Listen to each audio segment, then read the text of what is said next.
Ketika kita mendengar berita tentang kebakaran hutan dan lahan atau karhutla yang melanda perkebunan besar, fokus kita sering kali hanya tertuju pada kerugiannya. Namun dari kacamata hukum, ada satu teka-teki pertanggungjawaban yang sangat fundamental. Ketika korporasi melakukan tindak pidana di bidang sumber daya alam, siapakah yang harus memikul tanggung jawab hukumnya? Apakah entitas perusahaannya yang disita, atau justru para pengurus lapangan yang harus mendekam di penjara? Kita akan mengupas tuntas pertanggungjawaban pidana korporasi secara mendalam dalam membedah sebuah studi kasus nyata dari putusan Pengadilan Negeri Pelalawan nomor 350/LH/2019/PN Pelalawan.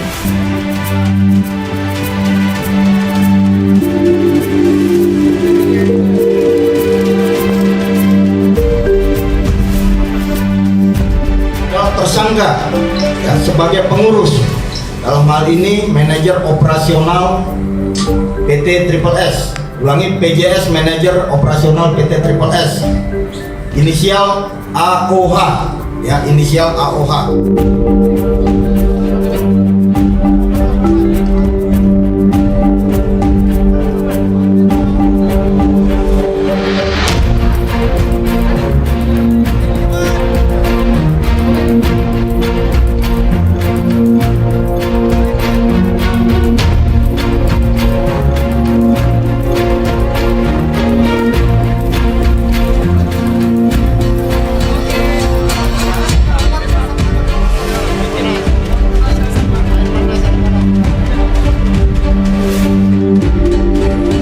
Tragedi lingkungan ini bermula pada awal tahun 2019 di Kabupaten Pelalawan, Provinsi Riau. Kebakaran hutan dan lahan berskala besar melanda area konsesi perkebunan kelapa sawit milik perusahaan PT Sumber Sawit Sejahtera atau PT Triple S.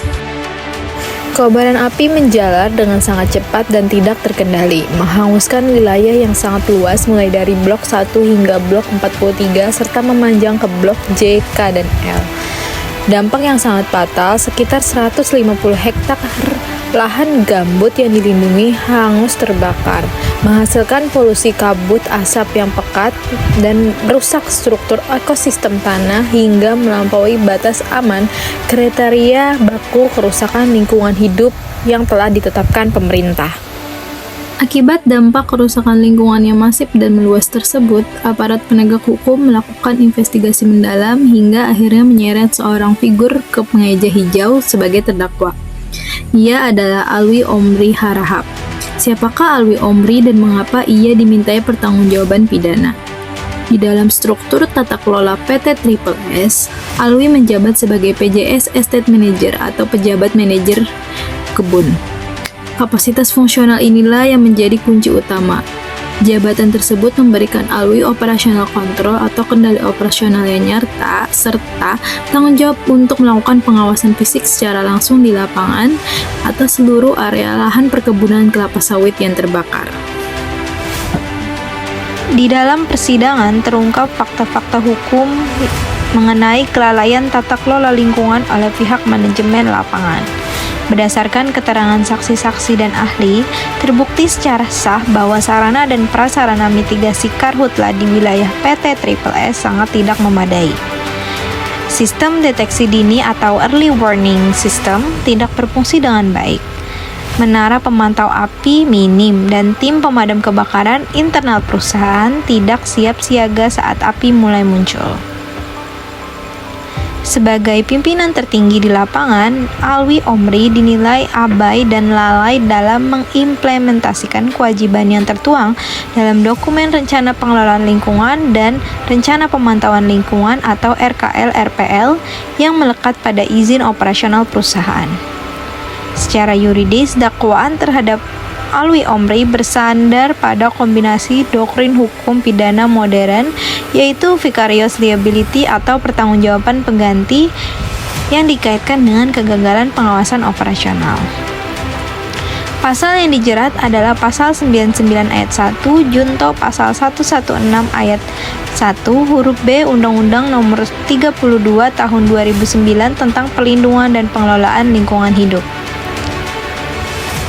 Unsur penting dalam pasal ini adalah karena kelalaiannya yang mengakibatkan dilampauinya kriteria baku kerusakan lingkungan hidup, hakim memandang bahwa ketidakpedulian pengurus terhadap kesiapan sistem pencegahan kebakaran di area yang dipimpin adalah bentuk kesalahan atau culpa yang dapat dipidana. Konstruksi hukum yang paling menarik dari perkara ini adalah penerapan mekanisme pemisahan berkas perkara atau yang dalam hukum acara pidana disebut splitsing. Melalui splitsing, penegakan hukum pidana berjalan dari dua jalur terpisah yang saling melengkapi.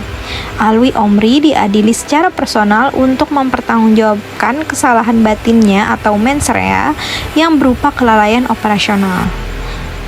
Mengapa pengurusnya yang dipenjara?